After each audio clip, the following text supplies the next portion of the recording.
નમસ્કાર મિત્રો, એસએસસીની પરીક્ષામાં ઓએમઆર શીટની વિગતો કેવી રીતે ભરવી એની સમજ આપણે એક વિડિયો દ્વારા જોઈએ।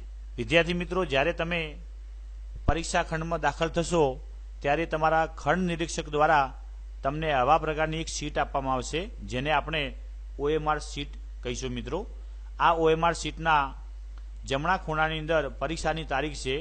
જે દિવસે જે વિષયનું પેપર હોય એની તારીખ લખવાની।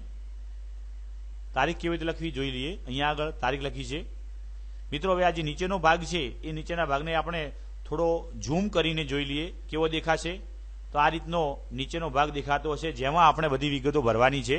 તો સૌ પ્રથમ સેન્ટર નંબર લખવાનો છે। અહીંયા આગળ તમે જોઈ શકો છો સેન્ટર નંબર આપણે અહીંયા લખીશું। કેવી રીતે લખીશું જોઈ લઈએ। આ રીતે આપણે સેન્ટર નંબર લખીશું। હવે અહીંયા વચ્ચેના ભાગમાં અહીં ખાલી જગ્યા જેવું દેખાય ત્યાં લખેલું છે કેન્ડિડેટ સિગ્નેચર, એટલે વિદ્યાર્થી મિત્રો તમારે અહીંયા આગળ સહી કરવાની છે। સહીનો નમૂનો જોઈ લઈએ। અહીંયા આગળ કેવી રીતે સહી કરેલી છે। દાખલા કે એક વિદ્યાર્થીને અહીંયા આગળ આમ સહી કરેલી છે। સહી તમે ગુજરાતીમાં પણ કરી શકો અને અંગ્રેજીમાં પણ કરી શકો। હવે નીચેના ભાગની અંદર લખેલું છે સીટ નંબર, તો અહીંયા આગળ તમારે સીટ નંબર લખવાનો છે। એ સિરીઝથી, બી સિરીઝથી, સી કે કોઈ ડી સિરીઝથી શરૂ થતો હશે। હવે મિત્રો, દાખલા કે કોઈ વિદ્યાર્થીનો પરીક્ષા નંબર છે એ 12,34,567। મિત્રો, આના કરતાં જો પરીક્ષા નંબર નાનો હોય તો અહીંયા આગળ ડેશ કરી દેવાનું અથવા 0 લખી દેવાનું। હવે મિત્રો, નીચેના ભાગમાં લખેલું છે સીટ નંબર જે આ લખ્યો એને આપણે શબ્દોમાં લખવાનો છે। તમે શબ્દોમાં અંગ્રેજી અથવા ગુજરાતી અંકનો ઉપયોગ કરી શકો છો।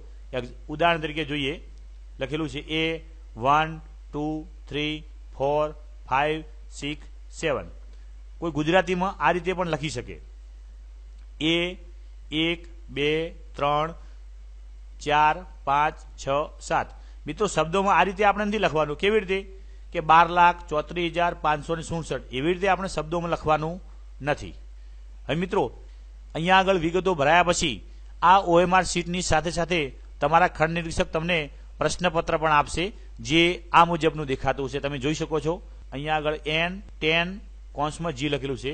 જીનો મતલબ થાય છે ગુજરાતી માધ્યમ। આ 10 નંબર છે એ વિષયનો ક્રમ બતાવે છે। 10 નંબરનું જે વિષય હોય એનો ક્રમ બતાવે છે। અહીંયા આગળ પ્રશ્નપત્રનો સેટ ક્રમાંક બતાવે છે। તો મિત્રો, અત્યારે આપણે આ 10 નંબર જે છે એ 10 નંબરનું જે વિષય હોય વિષયના કોડમાં એમાં જોઈ લઈએ। તો 10 નંબર શાનો છે? સામાજિક વિજ્ઞાન એટલે કે સોશિયલ સાયન્સ 10 નંબર છે। તો અહીંયા આગળ આપણે ઘાટું રાઉન્ડ કરી દઈશું।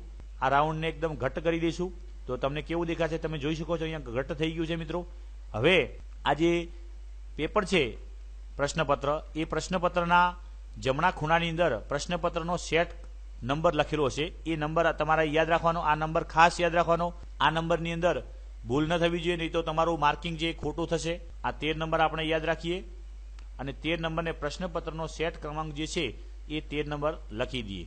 તો અહીંયા આગળ લખીશું 13 નંબર લખાઈ ગયું।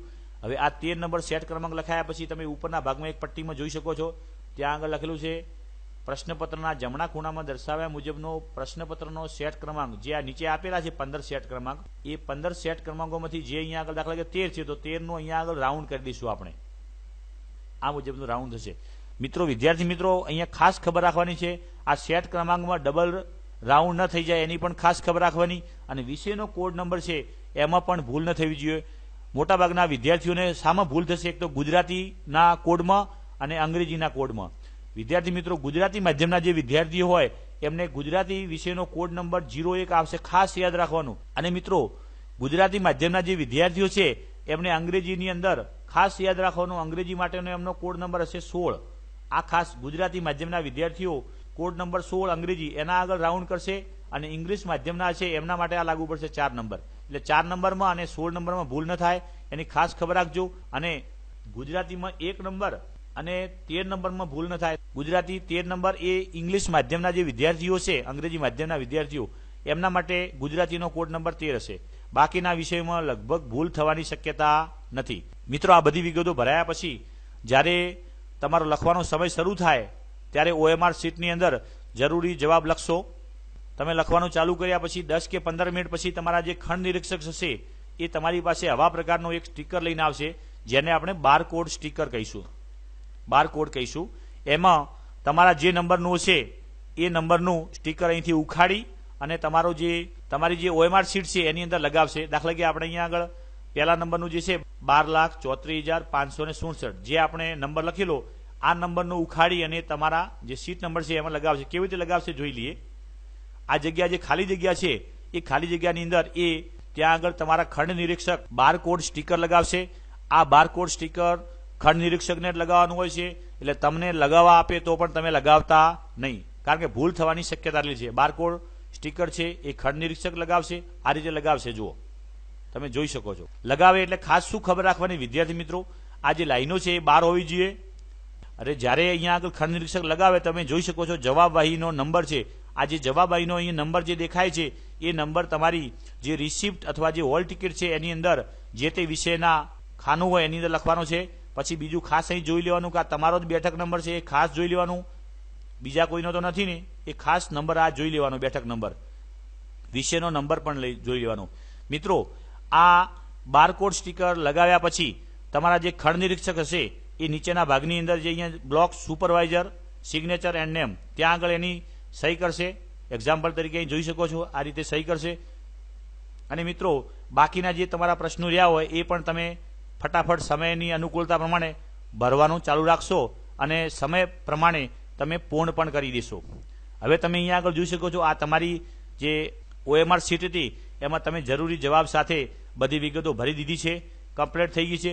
જે નીચેનો ભાગ છે એના ખૂણાની અંદર આ એક લંબચોરસ જેવો દેખાય છે એના ઉપર આપણે ખાખી સ્ટીકર લગાવવાનું છે. ખાખી સ્ટીકર કેવા હોય એ જોઈ લઈએ. આવા પ્રકારના ખાખી સ્ટીકરો હશે. આ ખાખી સ્ટીકરને ગમે તે ખૂણા ઉપરથી તમારે ઉખાડીને લગાવવાના છે. મિત્રો આ ખાખી સ્ટીકર તમારે લગાવવાના છે વિદ્યાર્થી મિત્રો, એટલે ખાસ ખબર રાખવાની. ખબર શું રાખવાની છે, ખાખી સ્ટીકરને ઉખાડ્યા પછી આ જે ઉપરના ભાગની અંદર જે તીર દેખાય છે, જેવો આ અહીંયા આગળ અંશ દેખાય છે એવો જ સીધો અંશ રહેવો જોઈએ અને ઉપરના ભાગમાં આમ તીર રહેવું જોઈએ, નીચેના ભાગમાં તીર ના આવવું જોઈએ. ઉખાડી અને જે આ નીચેનો ભાગ જે છે એ નીચેના ભાગની અંદર આ રીતે ચોંટાડવાનો રહેશે. હવે આ નીચેનો ભાગ છે અને જરા આપણે ઝૂમ કરીને જોઈ લઈએ કેવું દેખાશે. તો આ રીતે ખાખી સ્ટીકર તમારે લગાવવાનું છે. તમે જોઈ શકો છો આ અંશ છે જે આપણું ગુજરાત માધ્યમિક શિક્ષણ બોર્ડ છે એનો સિમ્બોલ છે. એ સિમ્બોલ સીધો રહેવો જોઈએ અને આ જે તીર જેવું દેખાય છે આ તીર, એ તીર પણ ઉપર તરફ રહેવું જોઈએ. જ્યારે ખાખી સ્ટીકર લગાવો ત્યારે ખાસ ખબર રાખવાની કે આ જે બારકોડ સ્ટીકરની લાઈનો છે એ લાઈનો 12 હોવી જોઈએ, 12 જોવા મળશે. આ રીતે તમારે ખાખી સ્ટીકર લગાવવાનું છે. મિત્રો આ જે વિડીયો બનાવવા માટે જેના સંદર્ભનો ઉપયોગ કર્યો એવા માધ્યમિક શિક્ષણ અને પરીક્ષણના નવેમ્બર મહિનાના અંકની અંદર આની વિગતો આપેલી છે. તમે પણ વધુ વાંચી શકો છો. આના સિવાયનું પણ ઘણું બધું શિક્ષણને ઉપયોગી હોય એવા પ્રકારનું સાહિત્ય અમારી વેબસાઇટ www.edusuffer.com ઉપરથી મળી રહેશે. અને હા મિત્રો, અમારો વોટ્સઅપ નંબર 9898366368 ઉપર આપ એજ્યુસફર લખી અને મોકલશો તો અમે તમને નવા અમારા જે અપડેટ છે એ તમને મોકલશું. હા મિત્રો, આ વિડીયો જો આપને ગમ્યો હોય તો મારી જે યુટ્યુબની જે ચેનલ છે એને સબસ્ક્રાઇબ કરવાનું ભૂલશો નહીં. આવજો મિત્રો.